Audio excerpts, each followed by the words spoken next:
There was a time when people believed that talent was something that developed slowly over years of practice and training. But then, there was a man who came along and made everyone question that idea.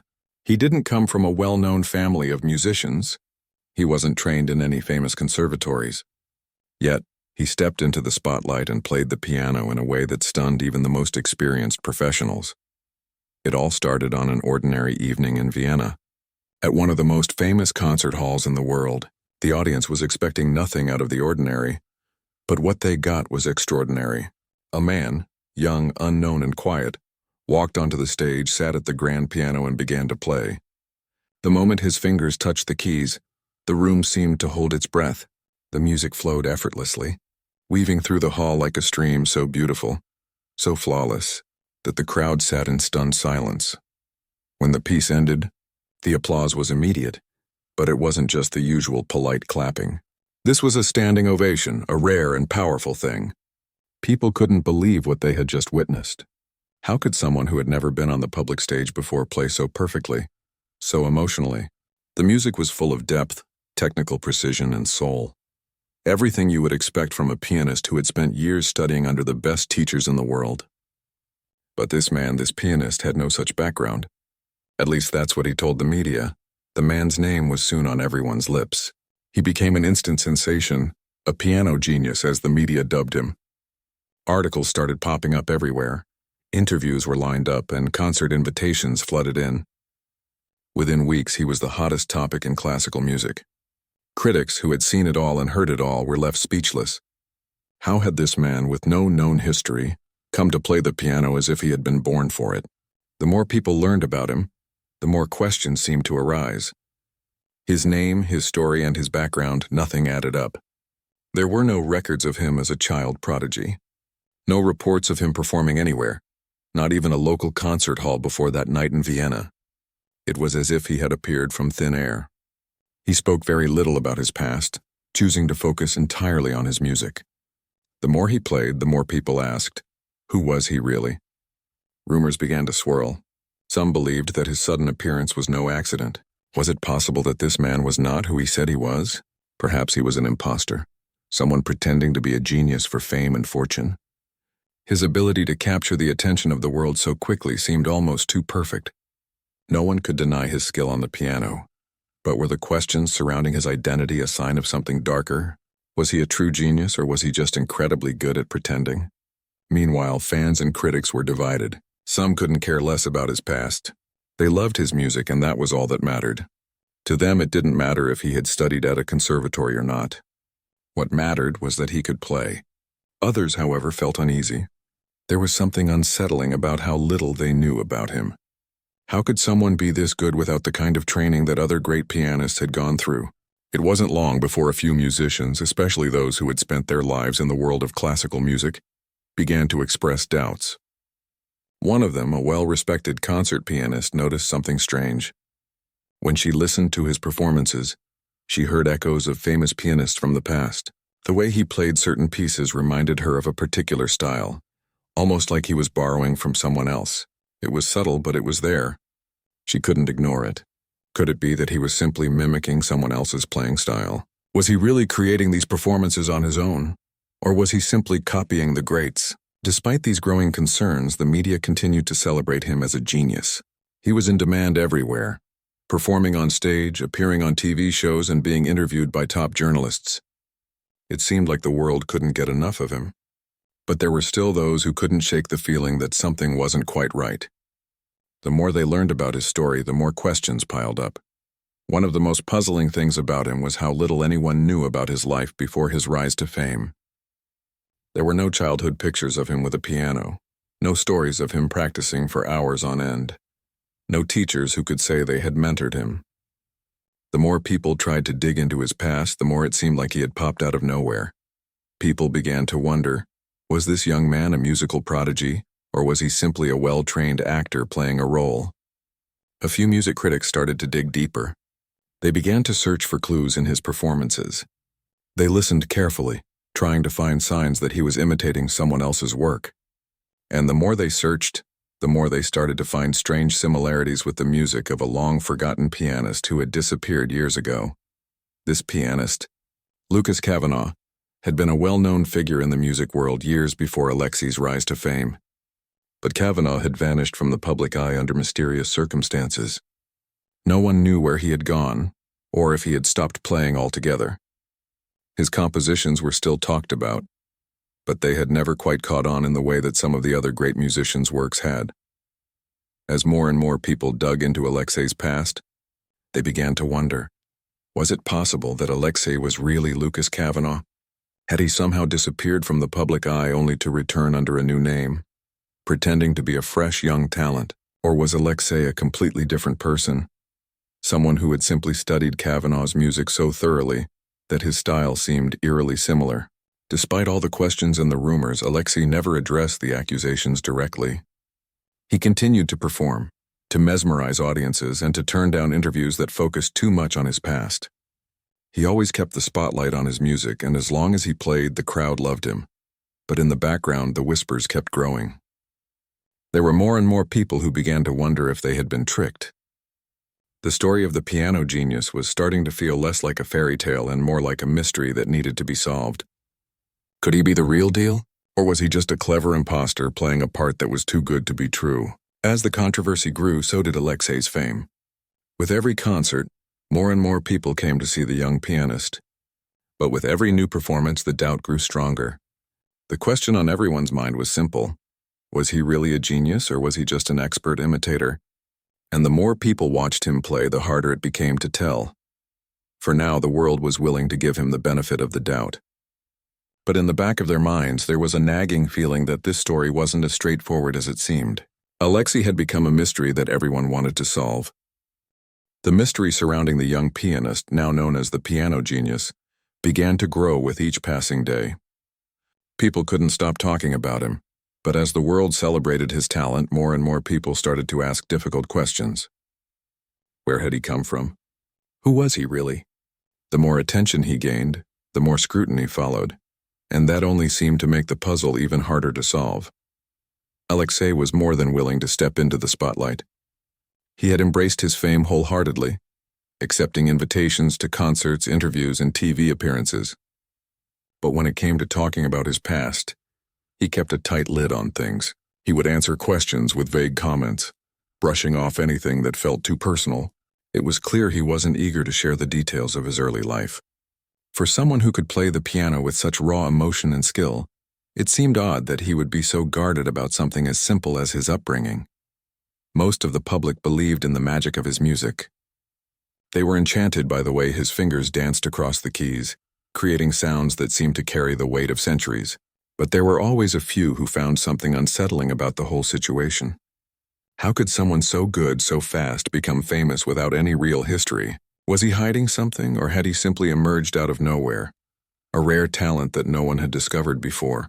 The first cracks in Alexei's story began to show when a music journalist decided to dig deeper. He had heard rumors about Alexei's mysterious past and was determined to find out the truth. The journalist made phone calls, sent emails, and tried to track down anyone who might know something about the young pianist's life before he appeared on the world stage. What he uncovered wasn't exactly what he expected. There were no childhood photographs of Alexei with a piano, no early recordings of him playing, no stories of him winning local competitions or even performing at small gatherings. It was as though his life before that night in Vienna had been erased. In fact, the journalist discovered that no one could really recall ever hearing about him before he showed up in the concert hall that night. Not one person could say they knew him as a child or a young man or even an aspiring musician. This discovery was a red flag, but it wasn't enough to draw any hard conclusions. After all, there were plenty of talented people who had simply never been in the public eye before. Maybe Alexei had spent years practicing in private, away from the world, and was now ready to share his gift. It wasn't impossible. But as the journalist kept digging, he started to uncover even stranger details. He found an old video from years ago, something no one seemed to have noticed. It was grainy and blurry, but the person in the video was unmistakably Alexei. The video showed him playing a piano piece, but there was something strange about it. His playing was good, certainly, but it didn't have the same brilliance, the same effortless quality that he displayed now. It was as if he was still learning, still figuring things out. The playing was competent, but not world-changing. What caught the journalist's attention even more, though, was the style of the piece Alexei was playing. It was familiar, too familiar. The more the journalist listened to the video, the more he realized that the piece wasn't something that Alexei had written himself. It wasn't something he had even created. It was a composition by a long-forgotten pianist, someone who had been well known in the classical music world years earlier but had disappeared without a trace. The pianist in question was Lucas Cavanaugh, a name that had faded into obscurity over time. Lucas had been known for his unique style, a blend of passion and precision that had earned him a loyal following. But just as he seemed poised to break into the global spotlight, he vanished. No one knew where he went or why he stopped performing. His compositions were left behind, and over time people began to forget about him. That is, until this video surfaced. The piece Alexei was playing was nearly identical to one that Lucas had composed before he disappeared. The melody, the rhythm, even the way the notes were arranged, they were unmistakably Lucas's work. The journalist couldn't believe what he was seeing. Was it possible that Alexei wasn't the genius everyone thought he was? Could it be that he had been imitating Lucas all along, taking credit for someone else's work? If that was true, then Alexei wasn't a new, fresh talent at all. He was simply a skilled performer who had studied Lucas's music in secret and was now passing it off as his own. But how could this be? How could a pianist who was supposedly self-taught, someone with no formal training, know about Lucas Cavanaugh and his forgotten compositions? The more the journalist thought about it, the more the pieces started to fall into place. He dug deeper into Lucas's story and found out that Lucas had disappeared around the same time that Alexei had supposedly started his piano journey. The timing seemed suspicious, and there was something else. Alexei had never mentioned Lucas or any of the older composers who might have influenced his playing. It was as if he had erased an entire chapter of musical history from his own story. Now the question was clear. Was Alexei really who he said he was? Or was he hiding the truth about how he had come to master the piano so quickly? The journalist decided to track down anyone who might know more about Lucas Cavanaugh, hoping to uncover some hidden connection between the two men. As the investigation continued, more and more people began to ask similar questions. A few musicians who had once worked with Lucas Cavanaugh on his early compositions began to remember strange things. They recalled how Lucas had been intensely private, always keeping his compositions to himself. But there had been whispers at the time about someone close to Lucas, someone who had taken a keen interest in his work. Could Alexei have been that person? Had he been a student of Lucas's? Or perhaps someone who had studied his music in secret? If Alexei had truly known Lucas and had copied his work, then that would explain the striking similarities between their playing styles. The whole situation was beginning to look like an elaborate puzzle.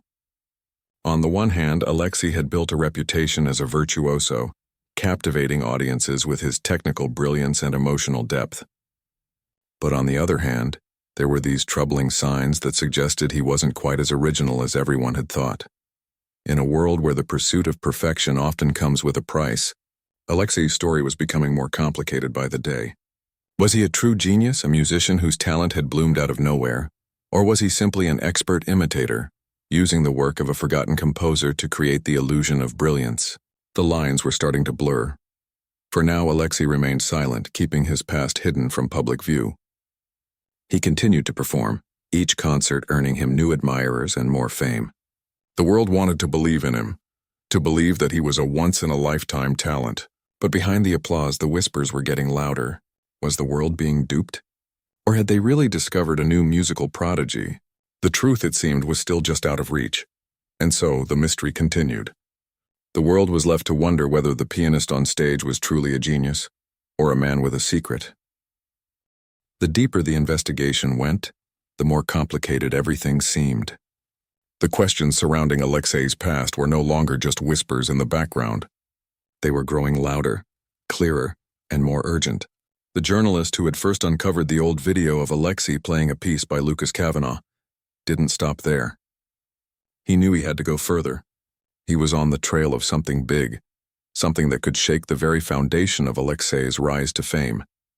At first, the journalist thought he might be overthinking things.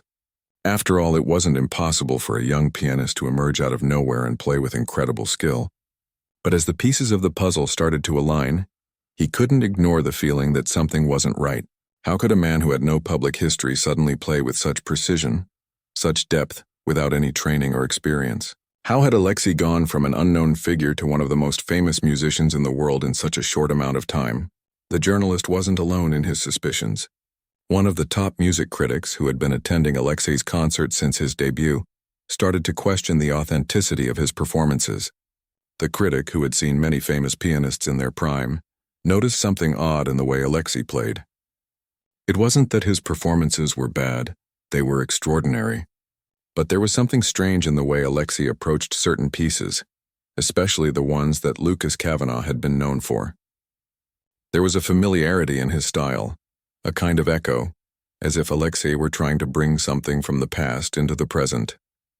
The music critic wasn't the only one who felt this way. As more people started to dig into Alexei's past, more and more questions arose. No one could find any proof of his childhood. No teachers, no competitions, no records of him playing in local piano clubs or talent shows.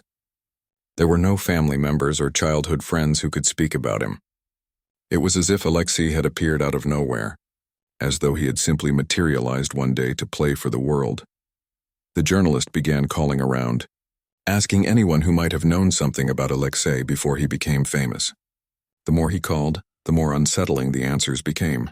A former piano teacher in a small town in Russia mentioned that she had briefly taught a student named Alexei when he was young, but the teacher was quick to add that he had never shown any exceptional talent. She described him as average at best, with no real passion for the piano. His parents had been strict but quiet, and he had no interest in performing. He was just a boy who happened to play the piano, but nothing special about him stood out. This was a far cry from the polished, confident performer the world now knew. As the investigation deepened, another surprising discovery was made. Someone who had known Alexei in his teenage years came forward. She claimed that Alexei had been a quiet, reserved young man who spent most of his time alone. According to her, he had once told her about a pianist named Lucas Kavanaugh, someone he admired deeply. But there was more. Alexei had mentioned that he had found old recordings of Kavanaugh's music and had been working on them in secret. She had assumed it was just a hobby, something to pass the time. At the time, she had no idea just how seriously Alexei took it. This new information made the journalist wonder, could Alexei have been studying Lucas Kavanaugh's music in private, perfecting it until he was ready to perform it for the world? It wasn't impossible. In fact, it seemed like the most likely explanation. But if that was the case, why had Alexei never mentioned Kavanaugh? Why had he never talked about the pianist whose style seemed to have influenced so much of his own? To get to the bottom of this mystery, the journalist turned to an expert in classical music, a professor who had studied Kavanaugh's work extensively. The professor agreed to meet and discuss the situation, though he was cautious in his opinions. He admitted that Kavanaugh's music had never really received the attention it deserved. It was unique, full of raw emotion, but it had never captured the public's interest in the way other great composers had. However, the professor also acknowledged that Kavanaugh's compositions were known for their complexity and emotional depth, which were qualities that seemed to mirror Alexei's performances. The professor listened to a few of Alexei's more recent recordings and nodded thoughtfully. There's no doubt that Alexei is playing these pieces with incredible skill, he said, but there's something familiar about his approach to them. The phrasing, the pauses, even the way he adds certain flourishes, these are things Kavanaugh was known for. It's possible that Alexei has studied Kavanaugh's work in great detail, and if that's the case, it could explain how he's developed such a deep understanding of Kavanaugh's music. The journalist felt like he was getting closer to the truth. But there were still so many unanswered questions. Had Alexei really learned all of Kavanaugh's music in private, or was there something else going on? The more he learned, the more it seemed like Alexei had been hiding something from the world. Around the same time, a major concert promoter who had worked with Alexei for several months started to have his own doubts. He had been present at a number of Alexei's private rehearsals and had witnessed something strange. Alexei would often play pieces in ways that didn't quite match the written sheet music. He would add notes, change the tempo, and make slight adjustments that weren't in the original compositions. At first, the promoter assumed it was just Alexei's unique interpretation of the music, a creative choice that many great artists made. But as the promoter paid closer attention, He started to notice that these changes were often very similar to the way Lucas Kavanaugh had played his own pieces.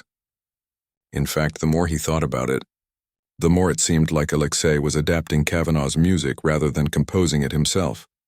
The promoter began to ask around, and soon discovered that others had noticed the same thing. There were whispers that Alexei wasn't the true creator of the music he was playing, but rather someone who had learned to replicate it perfectly. It seemed like Alexei's rise to fame was built on more than just raw talent. It was built on the work of someone else.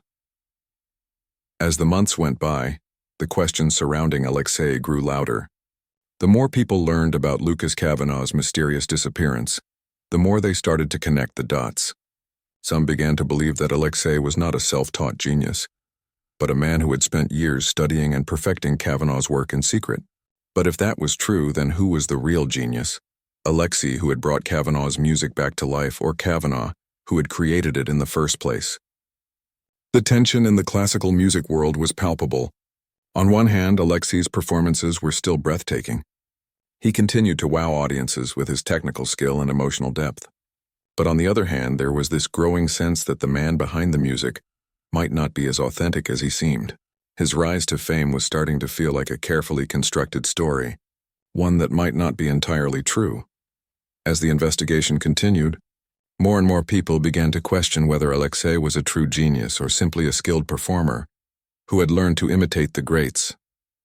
The mystery remained unsolved, but one thing was clear: Alexei's story was far from over.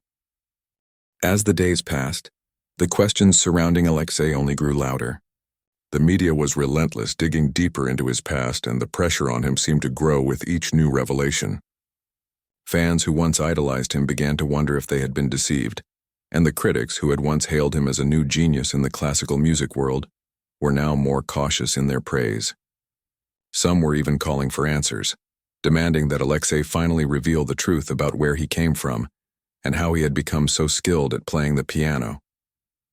Through all of this, Alexei remained tight-lipped. He continued to perform, mesmerizing audiences with his remarkable talent. But the world was starting to see a different side of him, one that was more guarded, more distant. The man who had once seemed like a fresh breath of air in the classical music world now appeared like a puzzle. His smile tight, his words few. One evening, during a performance in London, something unexpected happened. After Alexei finished playing a particularly difficult piece, a woman in the front row stood up. She didn't clap. She didn't cheer. Instead, she shouted out, "Is this really your music, or are you just stealing someone else's?" The audience fell silent. It was the first time anyone had dared to confront Alexei in such a direct way. The room was filled with tension as all eyes turned to him. Alexei didn't respond right away. He just stood there motionless, as if processing the question. The woman's words hung in the air like a challenge. After what felt like an eternity, he finally spoke. "I play the music that moves me," he said softly. "What matters is how it makes you feel. Isn't that what music is about?" His voice was calm, but there was an edge to it, as if he were trying to keep his emotions in check. The woman sat back down, but the impact of her question lingered. It was clear that people were starting to wonder if they had been fooled. Was Alexei simply playing the works of others and passing them off as his own? Or was he truly a musical prodigy, capable of creating something new, something original? The incident in London sparked a wave of conversations across the world. The media picked up on it immediately, and the story spread like wildfire. Social media erupted with people discussing the legitimacy of Alexei's music. Was he a genius or a fraud? Fans were divided. Some defended him, claiming that his performances were still beautiful, still emotional, regardless of who wrote the music. Others began to question his authenticity. How could someone who had supposedly come out of nowhere play with such depth and mastery, without any formal training or history? Amidst the growing speculation, a new voice appeared. This time it wasn't from a critic or a journalist, but from a former colleague of Lucas Kavanaugh, a pianist who had known Kavanaugh before he disappeared. The colleague, who had been silent for many years, finally decided to speak up. She revealed that Lucas Kavanaugh had been obsessed with finding a perfect student, someone who could understand and bring his music to life in a way that no one else could. According to her, Kavanaugh had spent years mentoring a young man in secret. Could that man have been Alexei? The more she spoke, the more it seemed like Alexei's connection to Kavanaugh was deeper than anyone had realized. This pianist, who had once been close to Kavanaugh, revealed that Lucas had left behind a series of unfinished works, compositions that he had never performed publicly. She believed that Alexei had somehow come into possession of these works and had spent years perfecting them in secret. If this was true, then Alexei wasn't just imitating Kavanaugh's music. He was playing pieces that had never been heard by the world before, pieces that were lost to time until Alexei brought them back to life. The theory that Alexei might have been a secret student of Lucas Kavanaugh gained traction quickly. It was the most logical explanation for his sudden rise to fame. If Alexei had learned from Kavanaugh, it would explain how he was able to play with such emotional depth and technical precision. But it also raised new questions. Why had Alexei kept this connection a secret? Why hadn't he revealed the truth about how he had come to play such complex and beautiful music? The more people thought about it, the more the mystery deepened. Was Alexei simply a student who had learned from a master? Or was he trying to pass himself off as a musical genius in his own right? Had he been hiding the truth to protect his reputation? Or was he afraid that people would see him as a fraud if they knew the real story? Despite the growing suspicions, Alexei's performances continued to captivate audiences around the world. His concerts were still sold out within minutes, and his recordings topped the charts. His talent was undeniable, and many still believed in his genius. But the questions surrounding his past only grew louder. As one concert promoter put it, "We all want to believe in the myth of the self-made genius, but the truth is often much more complicated." Behind the scenes, Alexei was feeling the pressure. The constant scrutiny was wearing him down. He had spent so much time cultivating an image of himself as a unique, original artist. But now that image was being questioned at every turn. The weight of the mystery surrounding his past was starting to take its toll.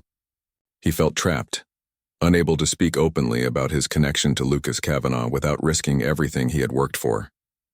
And yet, the longer he stayed silent, the more the questions piled up. The truth was becoming impossible to ignore. There were moments when Alexei wanted to come clean.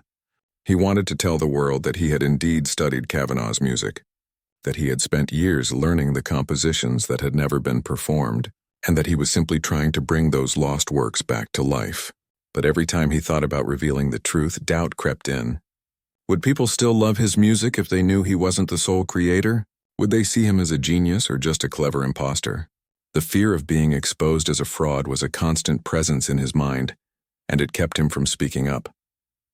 At the same time, there was a part of Alexei that felt like the world had no right to demand the truth from him. After all, wasn't it the music that mattered most?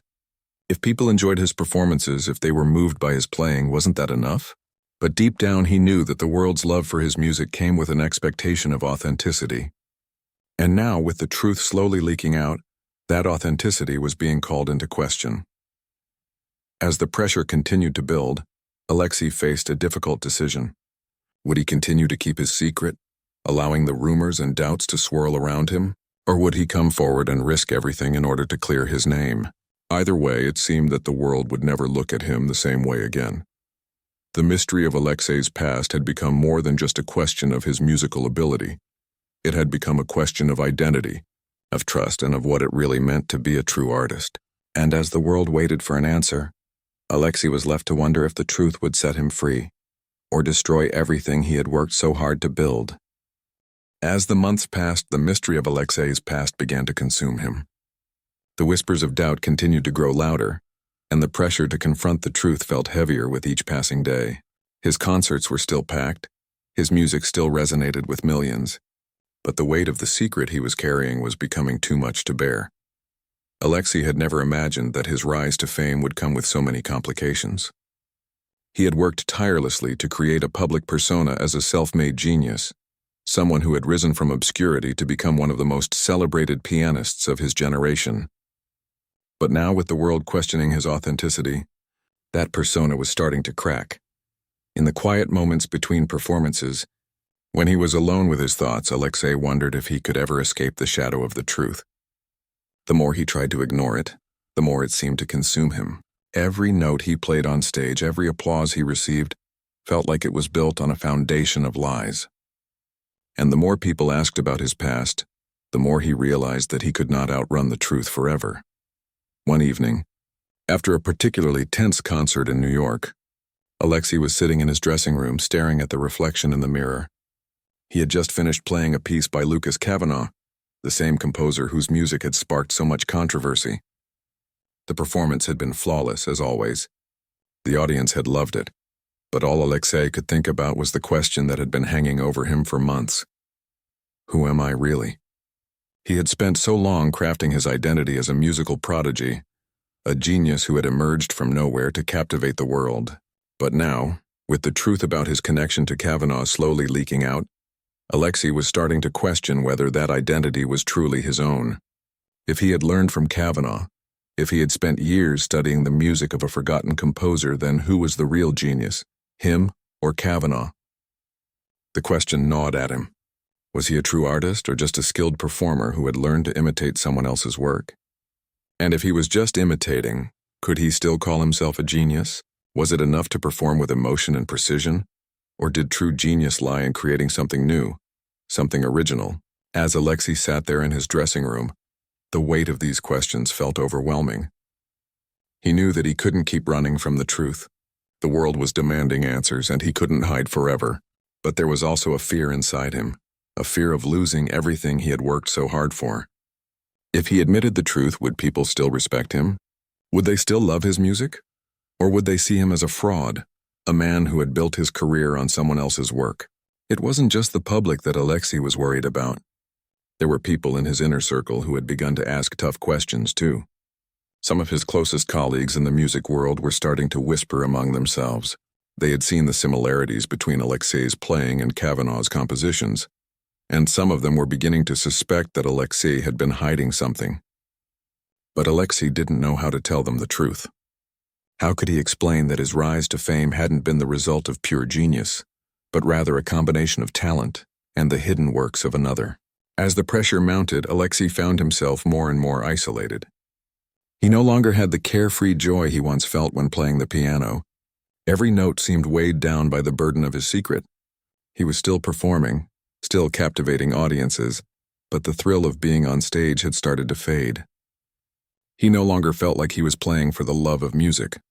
He was playing for his survival.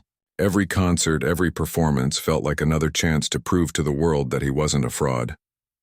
But deep down, he knew that this game of pretending couldn't go on forever. One night after a performance in Los Angeles, Alexei received a letter. It was from the family of Lucas Cavanaugh. They had read the stories that had been circulating about Alexei and were requesting a private meeting. The letter was polite, but there was an undeniable urgency in the words. The Cavanaugh family wanted to speak to Alexei, to hear his side of the story. And for the first time in months, Alexei felt a sense of relief. He knew that this was the moment he had been dreading. But it was also the moment he had been waiting for. For the first time, he had the opportunity to face the truth. He could no longer hide from the questions that had been plaguing him. The meeting took place a few days later in a small, quiet room in a hotel. Alexei arrived early, his nerves on edge. When the Cavanaugh family walked in, he was struck by how ordinary they seemed. They weren't angry or confrontational. They were just a family, grieving, lost in the shadow of a man they had loved and lost. They spoke softly, their words measured. Lucas Cavanaugh's sister was the first to speak. "We know who you are, Alexei," she said gently. "We've seen your performances and we've heard the rumors. We're not here to accuse you. We just want to understand." Alexei felt a lump form in his throat. For the first time in a long while, he felt like he could finally breathe. The truth was no longer just a burden, it was a conversation. He had the chance to explain himself, to tell his side of the story. And as he began to speak, the weight of the years of silence seemed to lift. "I didn't mean for this to happen," he confessed. "I never intended to deceive anyone. But when I first found Lucas's music, I didn't know what to do with it. His compositions were so beautiful, so powerful. I thought that if I played them the way he would have, I could bring something of his back to life. But I never meant to claim them as my own." Alexei went on to explain how he had stumbled upon Cavanaugh's music years ago, after the composer had disappeared without a trace. He had spent years studying the pieces, learning the intricacies of Cavanaugh's style and perfecting his performances. But as his fame grew, So did the fear of revealing the truth. He was afraid that if people knew the real story, they wouldn't care about the music anymore. They wouldn't care about his performances. They would only see him as a fraud. When Alexei finished speaking, there was a long silence in the room. The Kavanaugh family listened intently, absorbing every word. Finally, Lucas Kavanaugh's sister spoke again. "We understand, Alexei," she said quietly. "We know that you didn't mean any harm. But the music, it's still Lucas's. You've brought his music back to life, and for that we thank you." Tears welled up in Alexei's eyes as he realized that, for the first time in a long while, he wasn't being judged. The family understood his intentions. They understood the emotional weight of bringing back a forgotten composer's legacy. And in that moment, Alexei realized that his music had value, not because it was original, but because it had a purpose. It was a bridge between the past and the present, a way of honoring a lost artist. The meeting ended on a bittersweet note. Alexei knew that he could no longer hide behind a facade. He would have to face the world and share his story. But he also knew that he had the support of the Kavanaugh family, and that was enough for him to move forward. In the weeks that followed, Alexei decided to come clean. He spoke openly to the press about his connection to Lucas Kavanaugh and the music he had spent so many years perfecting. It wasn't easy, and there were still critics who questioned his integrity, but there were also fans who supported him, who understood that music was about more than just originality. It was about connection. It was about bringing something beautiful into the world no matter where it came from. And so Alexei's journey continued. He was no longer the mysterious genius who had come out of nowhere. He was a man who had learned from the past, who had brought forgotten music back to life. His story wasn't one of perfect originality, but it was a story of growth, of learning, and of finding a way to honor the artists who came before him. The world would never see Alexei the same way again. But in some ways, that was the best thing that could have happened. He was no longer pretending to be something he wasn't. He was just a man playing music and trying to make sense of the world around him. And in the end, maybe that was enough.